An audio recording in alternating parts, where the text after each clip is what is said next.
Hello, everybody. Welcome.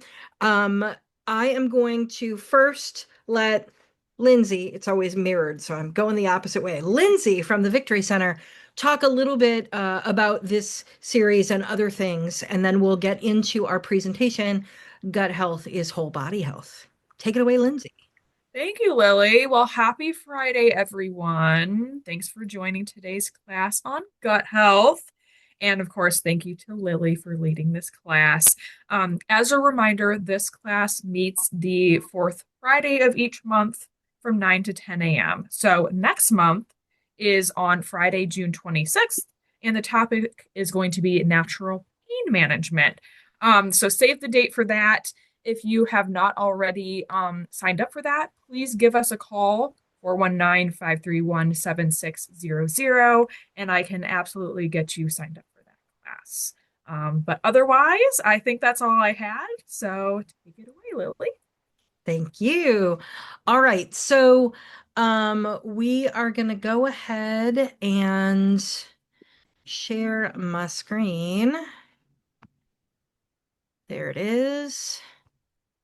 Okay, everybody see it? Yes? Okay. Yes. All right. So today we're going to be talking about gut health. When I teach my herb students how to be clinicians, we always start with this system, the digestive system, because not only is it the first thing that's created in any animal creature, the alimentary canal, then every system that gets layered on sort of starts from that place. So the gut system, the digestive system is innervated. It has nervous system connections. 75 to 90% of your immune system is located in the gut. And your endocrine system has a substantial amount of connections in your gut as well. And as you may know, the nervous system and the endocrine system basically regulate your entire body. So it's very important to maintain good gut health. But let's go ahead and get started. We have a problem here in the United States. Uh, you know, 25% of all the doctor visits that get scheduled have to do with gut issues. Um, and we are constantly barraged with marketing about diet for weight loss, and all these fad diets, which nutrition is the foundation of good health. So, we want to make sure that you're eating properly, that you're taking care of your gut, and, you know, hopefully avoid all the gut issues that, sort of get thrown under the IBS or IBD label um, in American medicine. We've got problems with chronic gas and bloating, acid reflux and GERD, gallbladder attacks. I see so many clients that see me after they've had their gallbladders removed and they still have problems. Diarrhea and constipation, bad breath can be a digestive issue. It can also be a mouth issue, but it can definitely be a digestive issue. IBD. And so, millions of Americans are having these issues, many diagnosed early. And this is um, an issue that gets created. It is not something that is necessarily genetic. This is a problem with bad diet, and all kinds of lifestyle choices. So we can fix it. That's the good thing, right? Like if it's diet and lifestyle, we can definitely fix it. Unfortunately, when people go to the doctor, really what they're getting is symptom management. And the most commonly prescribed medicine in the United States are proton pump inhibitors, PPIs, um, to prevent acid reflux becoming GERD and GERD from becoming cancer, right? Which is an important thing, don't get me wrong. However, PPIs were never studied to be taken in the long term. They are meant as a short-term stopgap measure to prevent damage. And while you are taking them, you should be doing a bunch of other things. But unfortunately, a lot of these are over the counter now. People don't understand how they are supposed to be used. And there's huge side effects, particularly for the liver. We've got $10 billion being spent annually on digestive supplements, like Tums or Rolaids or PPIs, and it's indicative of a huge problem. So let's talk about some of the more common ones. So GERD is very prevalent in the United States. If you look at Asia, we've got less than 10% of the population reporting these problems, but you've got almost a quarter of the population reporting them in North America. And the difference is highly processed foods that we rely on in this country. Um, so, like I said before, 25% of primary care visits are related in some way to GERD or digestive issues. And this is a 46% increase in the last 5 years. It is getting worse. Crohn's disease and ulcerative colitis they're both autoimmune dysfunction. I Um, can't get. let's go ahead and mute everyone, Lindsay, just to be sure. There we go. All right. So, autoimmune dysfunction is when your body starts freaking out and it attacks itself. And the only difference between Crohn's and ulcerative colitis from a holistic viewpoint is the part of the body that's being attacked. We also treat lupus and um, psoriasis, which are all autoimmune dysfunction, in the same way, because what we've got is an immune system gone haywire, mostly because of what we are exposed to, right? The body starts attacking itself because of a number of factors that we'll talk about.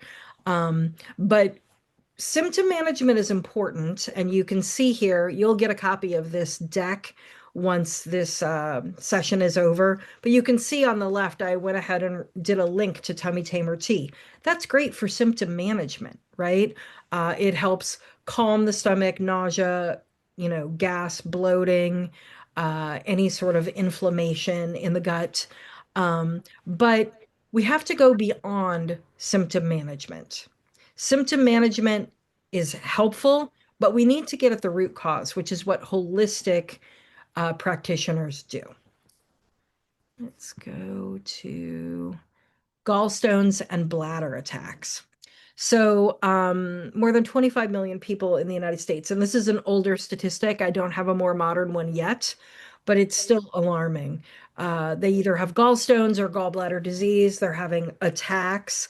And this is a problem because the gallbladder is literally just a hollow organ that is designed to release bile from the liver strategically timed, right, to help process fats. And so what's happening is a mechanistic problem where we either are consuming too much fat that the liver can't handle it, or the gallbladder starts malfunctioning and not releasing it in a timely way.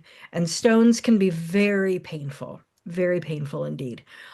And often, when people go on for a year or more with this dysfunction, the modern solution for modern biochemical medicine is to remove the gallbladder, remove an entire organ.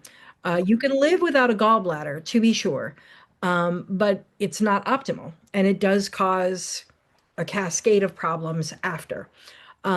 I often, you know, lament the fact that many people come to me after their gallbladder is removed. They didn't find me until after it was such a huge problem. But I put a link here to digestive bitters. And we'll talk about bitters as a therapy for the gut. It's one of the best things you can do to help your whole digestive system function properly, including the gallbladder. But let's talk about what's not a problem. What's not a problem is BMI. BMI is ancient technology, and it was sort of a hypothesis. Um, Basically, BMI is just how tall are you? How much do you weigh? And it's just a simple number. And they say that if you have a BMI of 30 or more, that you are obese. But obesity is just a term based on BMI, and BMI does not take into account any number of factors. The human body is a very diverse thing, right? Across cultures, across continents, people have different body shapes and sizes, right?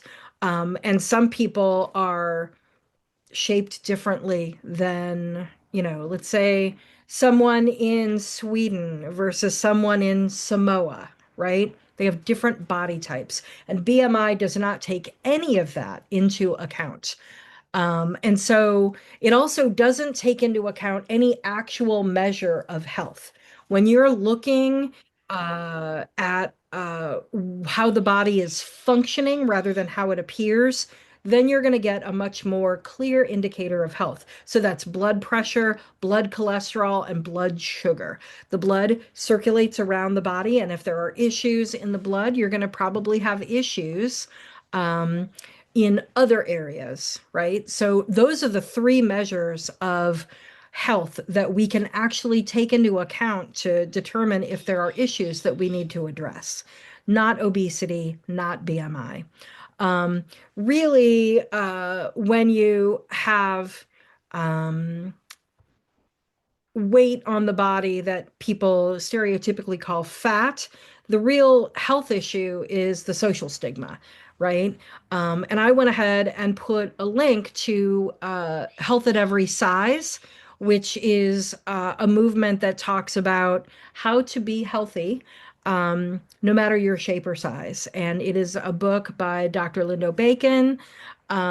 It's well worth a read. And I believe I also have the Health at Every Size manifesto linked in here too, which is a nice short intro to the whole concept. The other thing that folks aren't really told is that for health, postmenopausal women should be gaining a pound a year, right? Um, Gaining weight is important because estrogen is stored in fat cells. And if we want to avoid huge problems like osteoporosis, we need to store fat and estrogen in our bodies to make sure that that doesn't happen. Yeah, here it is, health at every size. So there are entire industries that exist to make you feel crappy about your body. There's the diet industry, the fashion industry, the magazine industry, clothing industries. And honestly, the best thing for your health is radical acceptance and health at every size. Um, you know, if you look in the mirror and what you see first are your flaws, that's a problem. And we really want to make sure that you are loving your body because it does so much for you, right? Your feet carry you through the day, and your legs, and your body does so much for you. And I know that's hard to think about when you may be sick right now, but it is definitely something that helps with overall health. If we can love our bodies and accept them, we're going to be a lot healthier. Let's talk about some fad diets that are not helpful, starting with keto, right? So, keto is the philosophy where if we eat high amounts of fat and protein and as little carbs as possible, we're going to put our bodies into ketoacidosis. Ketoacidosis is a health crisis that many diabetics go through. Um, my former partner, before he was completely diagnosed with diabetes, was having all kinds of issues, including localized infections. And we were treating some of them, but one of them was just not going away. And it was concerning to me. And so I said, if this doesn't get better by the end of the week, we're going to the ER because you need to get checked out. And so, we went to the ER, they took a look at it. They ended up removing something the size of a softball, an infection the size of a softball, because it just kept growing because high blood sugar was feeding this infection. Um, but thank goodness, they took a blood sample when he was there, and they said, "We are admitting you to the hospital right now because your blood sugar is 800. We don't know why you're not in a coma. You should be." And his body was in ketoacidosis. And so he spent an entire weekend in the hospital, hooked up to an IV, not getting any food to bring his blood sugar down to a normal level, and then was released with insulin. Um, this is not something you want to put your body through voluntarily. Ketoacidosis, like I said, is a health crisis. It convinces you that your body is in starvation mode. So basically, this diet was originally designed by a doctor, but it was designed by a doctor for people with seizure disorders, neurological seizures, um, because extra fat is going to help the brain function a little better.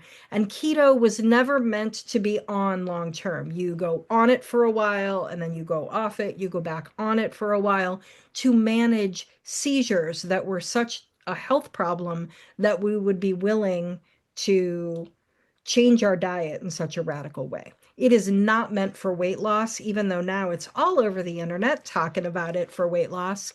And the weight loss isn't even permanent, right? And the yo-yo effect of gaining and losing and gaining and losing weight is actually super hard on your heart. It's not a good idea to go off and on diets all the time. Um, yeah. So I talked about this. The other thing that could happen is it becomes harder to lose weight if you go off and on keto, if losing weight is a goal for you, like to take some impact off of your joints, for example. You also get what's often termed as the keto flu. You get flu-like symptoms, body aches, fatigue, because you're starving your body. It can end up with kidney stones and all kinds of deficiencies because you're not eating a full, varied diet. So that's what I have to say about keto. The next fad diet that I want to talk about is the vegan diet. And I know it's going to make people perk up when I call it a fad diet, but it definitely is. It's not historically something that humans have eaten. There are plenty of vegetarian cultures out there, but they definitely eat eggs and dairy. But this diet is a diet that eliminates all animal-based foods, sometimes even honey. Um, and often it is there for ethical reasons, for animal welfare. Totally get it. But it is also purported to be healthier. But excuse me, it is missing inherently some serious nutrients that your body needs. And if you stay on a vegan diet for years, you will eventually suffer from nutrient deficiencies.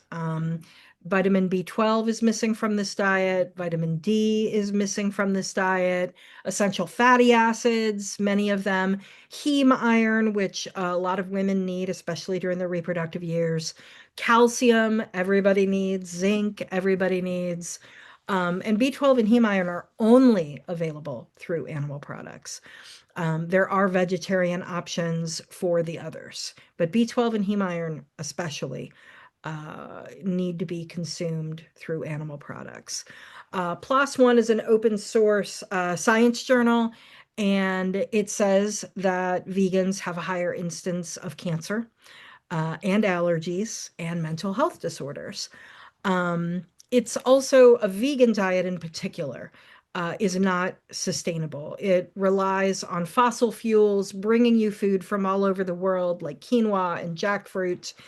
Um, and it also makes it so that those crops, which are, local folks rely on for nutrition, all of a sudden it becomes inaccessible to them. And so globally, it's just not uh, a fair shake. Um, a lot of vegans rely on synthetic vitamins because they don't want animal sourced vitamins. But synthetic vitamins, which we'll talk about in a little bit, they're not always seen as food by the body. And so they're not absorbed the way that you want. And so you just eliminate them. So you're spending lots of money and it's literally going down the toilet. Also, veganism relies a lot on monoculture farming, a lot of soy, for example. Monoculture farming, modern agribusiness, is not good for the environment. um, so that's what I have to say about veganism. There's other fad diets out there, intermittent fasting, paleo, eating alkaline foods. um, and they don't work. They just don't work. I could go into all kinds of, back and forth about why they don't work, but just know that a lot of these are quackery. They're designed to sell you things. Um, and alkaline foods are healthier to consume on the regular, not an entirely alkaline diet, because most plants are alkaline, and Americans notoriously don't eat enough fruits and vegetables. Um, I highly recommend you eating lots of fruits and vegetables, but not necessarily, looking at all alkaline foods and sort of adapting. Plus, you don't change the pH of your body by consuming alkaline foods. That's not going to change the pH of your body. That's not how it works. But let's talk about what is healthy nutrition wise. This is the Mediterranean food pyramid, and it is very different than the food pyramid we see here in the United States. So if you look at the bottom part of the pyramid, it is daily consumption, right? With non-refined cereals and grains being the base, followed by fruits and vegetables every day, 6 servings of vegetables. How many? How many people, if you think about it, actually get 6 servings of vegetables a day? It's, you know, we have menus in our head that really don't do that for us. We have to change the way we think about food, think about meals, in order to really meet this. We also see olive oil on the daily, not cooked like it, but this is the main lipid that is used in the Mediterranean diet. And dairy products, 2 servings of dairy products every day.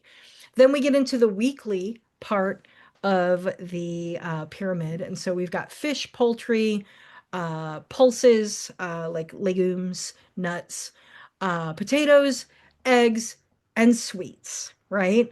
And so 3 servings a week of sweets. I think if many Americans were honest with themselves, they probably eat sweets every day.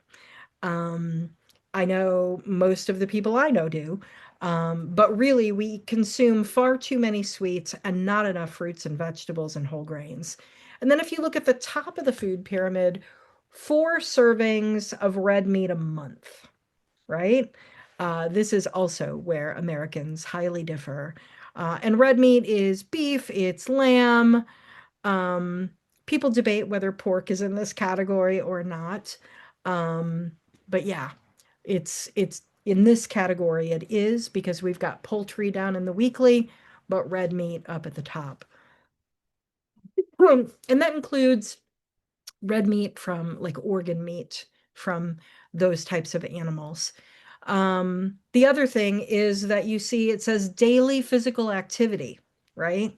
Uh, it doesn't have to be super intense, but 30 minutes of getting your heart rate elevated is what most people define as physical activity. And this could be anything, right? You don't have to go and join a gym to get daily physical activity. It could be a brisk walk.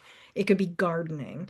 There's any number of things that you can do to get physical activity. And hey, the Mediterraneans, they say, every day just drink wine in moderation. And this is something that helps to, well, with heart health and also helps with blood cholesterol. So yeah. And at any point, if what I'm saying brings up any questions, just go ahead and throw them in the chat and we will get to them at the end of the presentation. If I'm not being clear, no worries. I will clarify at the end of the presentation. But this is a very different model, right? This is not what Americans see when they're being given recommendations. The other thing to add to your diet are probiotic foods. Now, a lot of people take a probiotic supplement, but really a supplement um, is really only necessary when you deplete your microbiome. And that's when you have anesthesia, you have antibiotics, you have a bout of illness that has severe diarrhea, then you want to replenish. But probiotic foods eaten on the regular are just fine for maintaining your colony, right? And so we have a bunch of different ones here. So apple cider vinegar, if you buy it raw, and usually it says with the mother, that is a probiotic food, right? And as long as you don't heat it up, you're not killing those beneficial bacteria. Fermented dairy like yogurt and kefir are really delicious, and you're getting your calcium at the same time. Kimchi and sauerkraut both are sort of uh, the cabbage ferments across the globe. And you can make sauerkraut or kimchi with a variety of flavors. Um, for a long time, I was only exposed to one kind of sauerkraut and one kind of kimchi. And I was delighted to find cookbooks that were hundreds of recipes for each.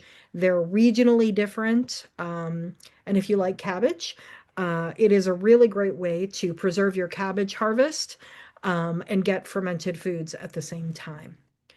Natto is fermented soybeans. I have to admit, this is the one on the fermented food lists that I just cannot stomach because it's kind of viscous and sticky. I don't like that texture. I got a texture thing. But for people that do love it, it's fantastic, right? And they eat it over rice and as a topping for salads and things. Kvass is a fermented grain drink usually in Eastern Europe and Russia. Miso is a fermented soybean paste, and I love miso. Miso soup is delicious. And I actually, when I'm making a vegetarian gravy, I will use miso as the base. It's a very earthy umami flavor. Kombucha, we drink kombucha regularly, and that is a fermented tea. And if you want more than just the basic tea flavor, you can do a double ferment and add different fruit profiles into it. It's delicious. My favorite one that I pick up when I'm grocery shopping, because I have it at the grocery store, is passion fruit tangerine kombucha. It's delicious. But yes, all of these help to maintain your colony of microflora, both bacteria and yeast. So I highly encourage y'all to check these out. And if you're interested, actually, I'm teaching a class at the 577 Foundation. I think it might be coming up at the end of this month, or maybe it's the beginning of next month. It's all about summer beverages. And not only will I let you taste kombucha, but I'm going to give you a SCOBY. A SCOBY is an acronym, symbiotic colony of bacteria and yeast. And that is how you make kombucha. You just keep feeding your SCOBY and it will ferment for you. Let's see. So, the gut-brain axis. If you have issues with anxiety or depression or both, and frankly, who doesn't? Um, Making sure that your microflora and your gut health is aligned will help you with those things. Um, your gut and your brain are connected by the vagus nerve, and when one is out of balance, the other one is too. So microflora are really important, and making sure that your gut health will help you with anxiety and depression is, you know, one of those things that we're hoping for. I said we would talk about bitters, and here we are. So we don't just have bitter receptors on our tongue, although they are there. We have them through the entire digestive tract. We also have them in the lung and brain, but that's a different story. When the bitter receptors are stimulated by consuming bitter, that flavor, they stimulate proper functioning. So they exist in the liver and the gallbladder and the pancreas and the stomach and the small intestine, and they make sure that your body is strengthened, right? That all of those things are functioning on the regular. So we take them on the regular because in American culture, we don't have a lot of bitter foods. We just do not consume a lot of bitter. And, one of the things to think about is the main bitter that we consume is coffee, and most people put cream and sugar in it, and it's not bitter anymore, is it? Um, so we need to consume bitter. And most people are like, I don't even know what bitter is, right? Like, how do I consume bitter foods? Because most people, like, when they ask, they're like, is this bitter? And usually it's like, no, that's sour. We need bitter. One of the ways that you can get bitter into your life is by taking a supplement called digestive bitters. And there's a link to that in this program that you'll get. But when you take it, it's going to stimulate proper functioning. And I always recommend people take it, especially if they have IBS, GERD, any number of things, um, 15 minutes before they eat a meal, at least twice a day. So breakfast and dinner, let's say. So you take it 15 minutes before you eat your breakfast and it primes the pump. It gets your digestive system ready to receive food and process it optimally. Now, I will tell you, when you first start taking it, you're going to go, oh, God, this is awful. But I promise you, as you take it on the regular, your body is going to recognize its need for it, and you're actually going to start liking it. I now put digestive bitters into like a glass of bubble water and just drink it for pleasure. Um, and so there are two different formulas that I make. I make one that's a straight up tincture. Tinctures, if you don't know, are alcohol extracts, kind of like the way vanilla extract is an alcohol extract of bitter herbs. And then I also add carminatives, which help with gas and bloating. So cinnamon, cardamom, and orange peel are the ones that I use.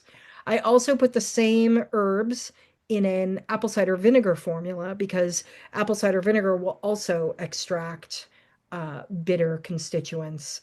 But some people think that the vinegar one tastes even more intense because they're getting sour and bitter. But if you have an alcohol prohibition, either from religion or alcoholism or any number of things, the vinegar one is available to you. So, yeah, bitters improve digestion. They help regulate your appetite. They lessen your craving for sweets because bitter is kind of like the opposite of sweet in a way, if you think about it. They help blood flow throughout the gut, which means you can absorb more of those nutrients. You get more out of the food you eat, so you will end up eating less. It supports healthy liver function. The carminatives part of it relieves stomach gas and bloating.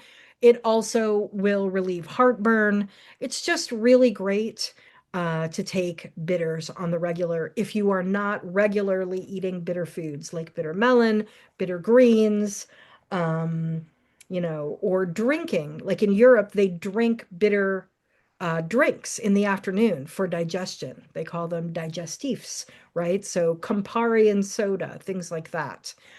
People consume on the regular in Europe. But we don't really have a habit of doing that here in the United States. So, key takeaways for this gut health session. We're getting a little bit past the halfway mark, and I want to make sure I make room for your questions. Your gut is connected to all of your other body systems, and truly, gut health is whole body health. If you're having digestive issues on the regular, they need to be addressed before they cascade into other parts of your body, right? Optimizing gut health is something that I often do with clients.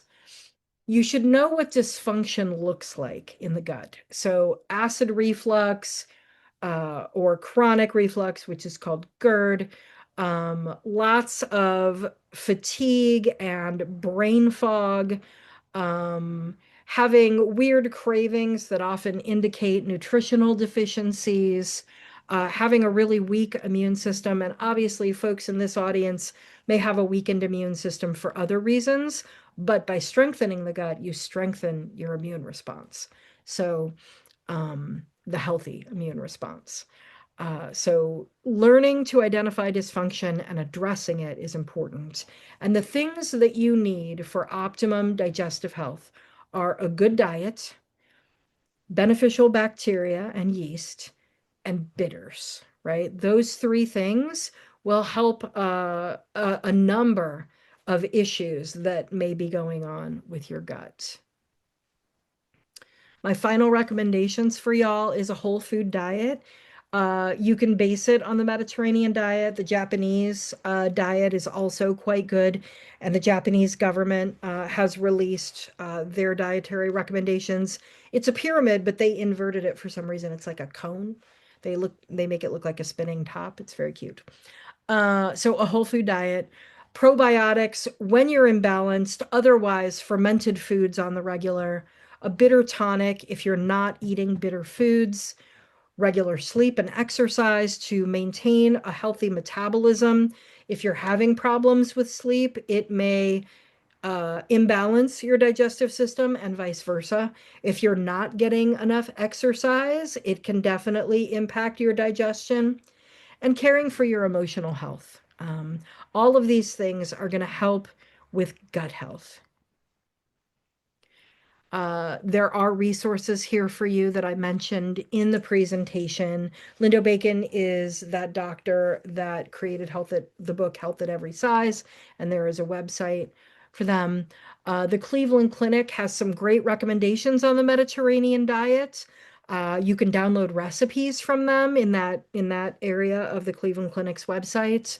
On Reddit, there is an ex-vegan support group. If you are experiencing health issues that don't seem to go away and you've been vegan for a while, um, going to that group, they're all former vegans that can help you and talk you through what might need to happen and also give some emotional support because I know, as a former vegan myself, I know that it is quite difficult to make that transition. You feel guilty. And there are people there that can help. And then I also have a full script, which is a dispensary, and you can get probiotics and things like that that I don't make for Haven Herbs at a discount. And that is free to sign up, and it's deeply discounted supplements, which can be very expensive at times. So it's always worth a look to see if my dispensary has something that you're already taking at a deeper discount to you. And you should know that as someone who has taken one of my classes, you're free to join my student community. We share links and resources there. Um, there is an invitation right there, and when you join, some channels in that community are closed to people in a specific class, but most of them are free and open, and there is one for folks who attend Cancer Support Community and Victory Center classes. So people who are struggling with cancer, as well as taking these classes. If you want to join my email list, that is the sign up right there. It will let you know about education and classes as well as products. And you can always book a wellness consultation with me. And that is that link right there. All right. You will get a copy of this deck because there's lots of resources and links. But now is the time for Q&A. I see we have a few in in the chat. Go ahead and put them in as we go. Looks like we've got oh dear. Hold on, I went too far. Here we go. No, here we go. Fermented safe while on chemo. Yes, fermented foods are safe for people on chemo. Um, Depending on when you eat them, you may or may not get the full benefit of the fermentation because chemo will kill those bacteria. But yes, there should be no problem. The thing that I would avoid, depending on the type of cancer, is any fermented soy, for example.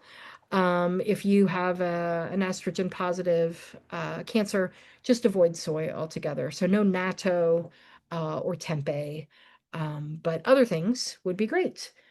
Um, do frozen yogurt bars lose their effectiveness? Yeah, you're not going to get probiotics in frozen yogurt bars.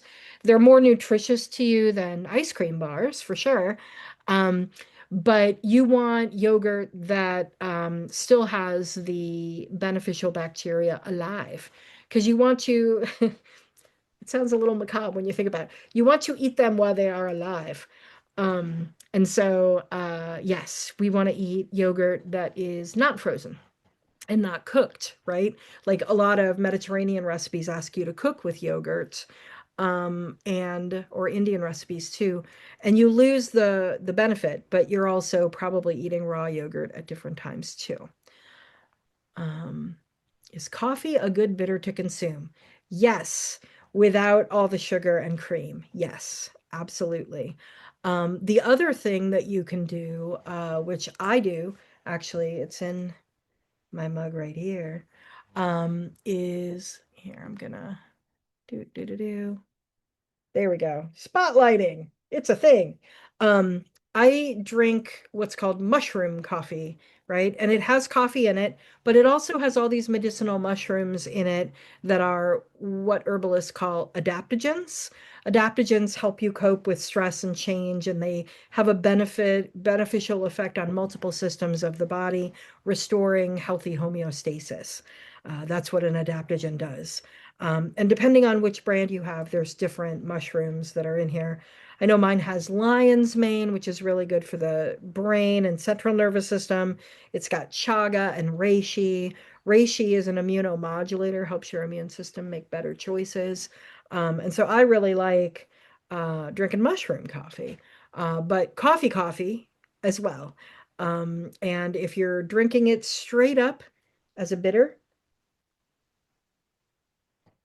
that is a good bitter to consume. If you're relying on it as a bitter, then definitely don't ameliorate it with sugar. Let's see. Are probiotic tablets good? Tablets I would worry about. Most of the time when you take a probiotic supplement, you take capsules or liquid. Tablets are the bacteria will be bound with a binder, like, and then compressed. That's what a tablet is. Um, I would worry that maybe they weren't as vital.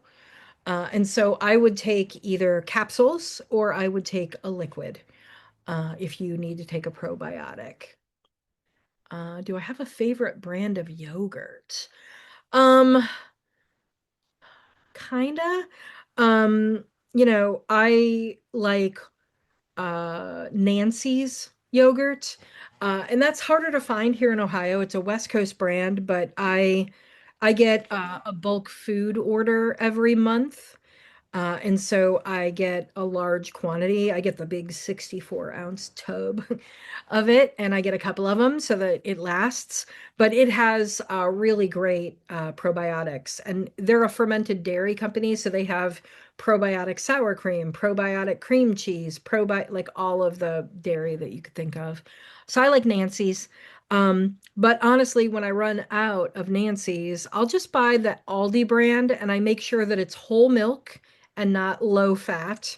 Um, and that seems to do pretty well for me.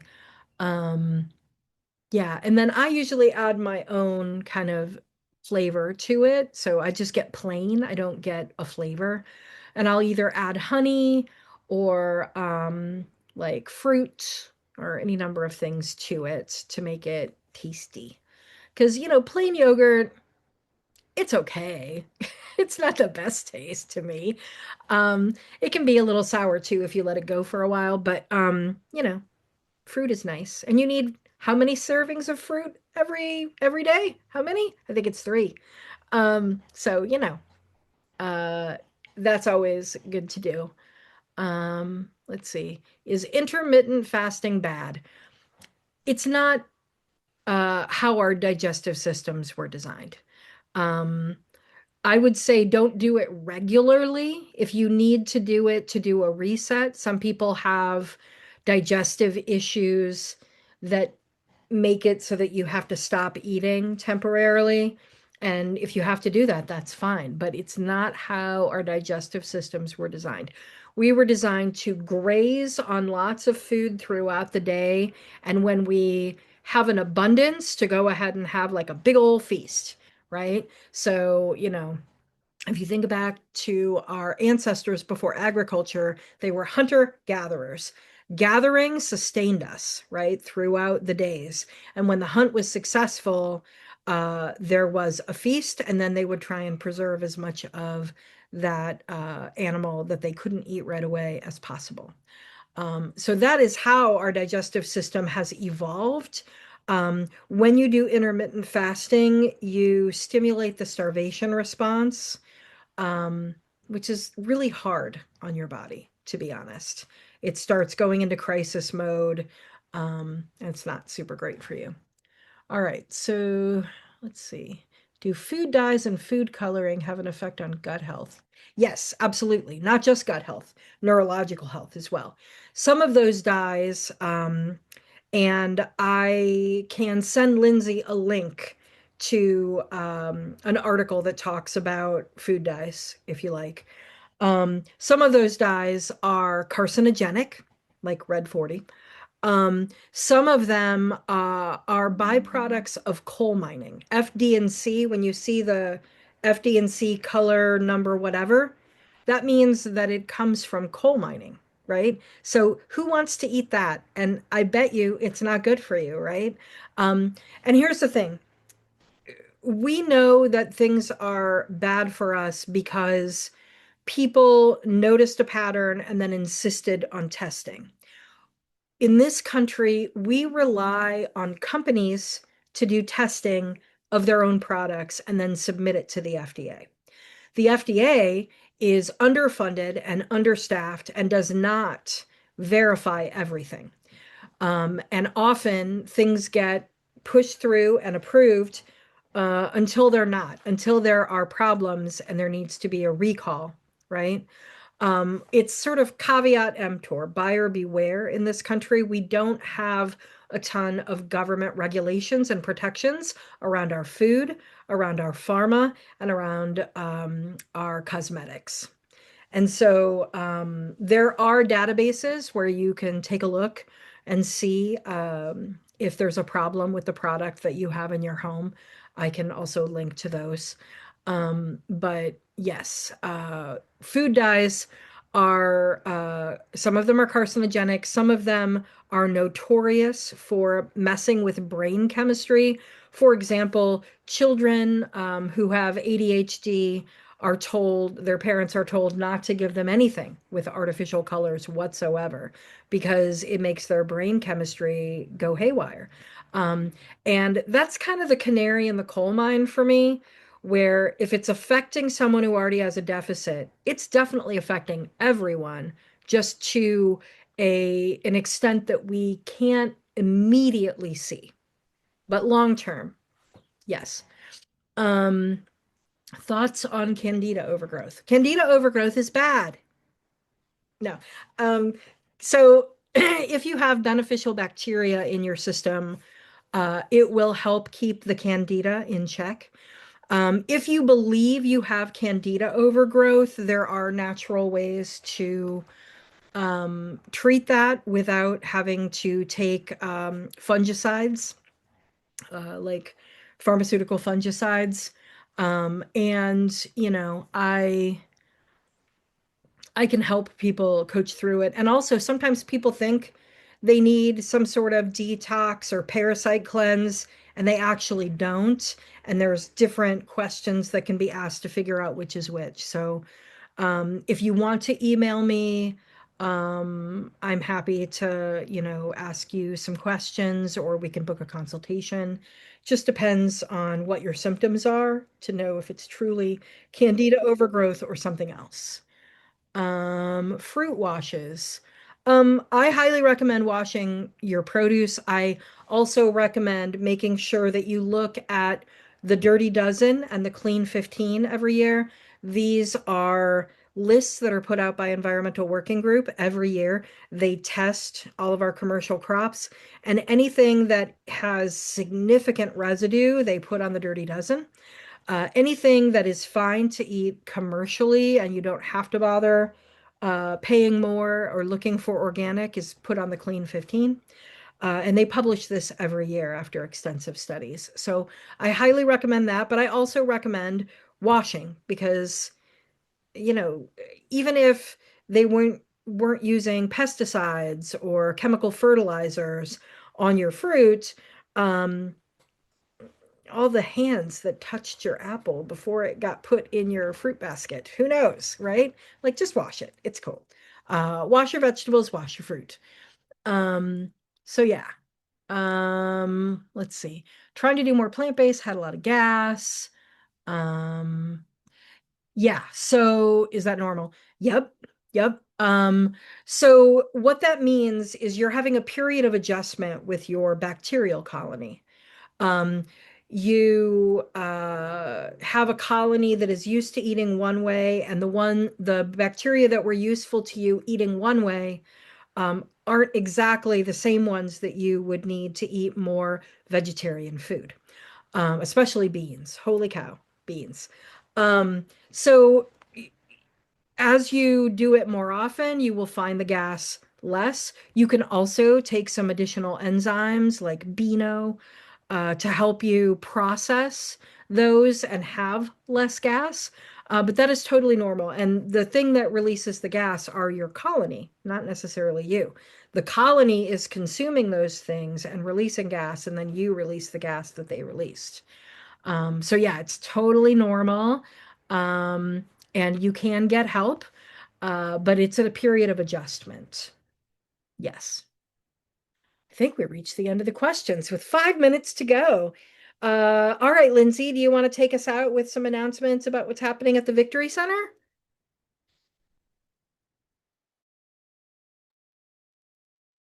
Perfect. Thank you so much, Lily. That was very, very informative. I learned a lot today too.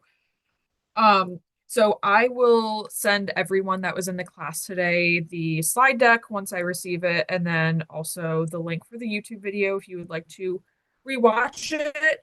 And then again, our next class coming up is going to be on Friday, June 26th, and the topic is going to be natural pain management. So if you are not already signed up, please give us a call and sign up, and then I will send you the email link, usually the day before so that you have it with the Zoom link so that you can join the presentation.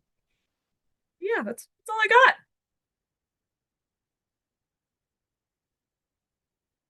I was muted. Sorry. I said, thanks, everybody. It was really great to be here. Nice to see you all. If you have any questions at all, Lindsay will forward you my email address. And you'll get the slide deck soon. I just need to, render the video and upload it to YouTube before I send that off to Lindsay. But it was great being here, and I hope to see you next time. Thank you, Lily. Everyone have a wonderful weekend. Bye.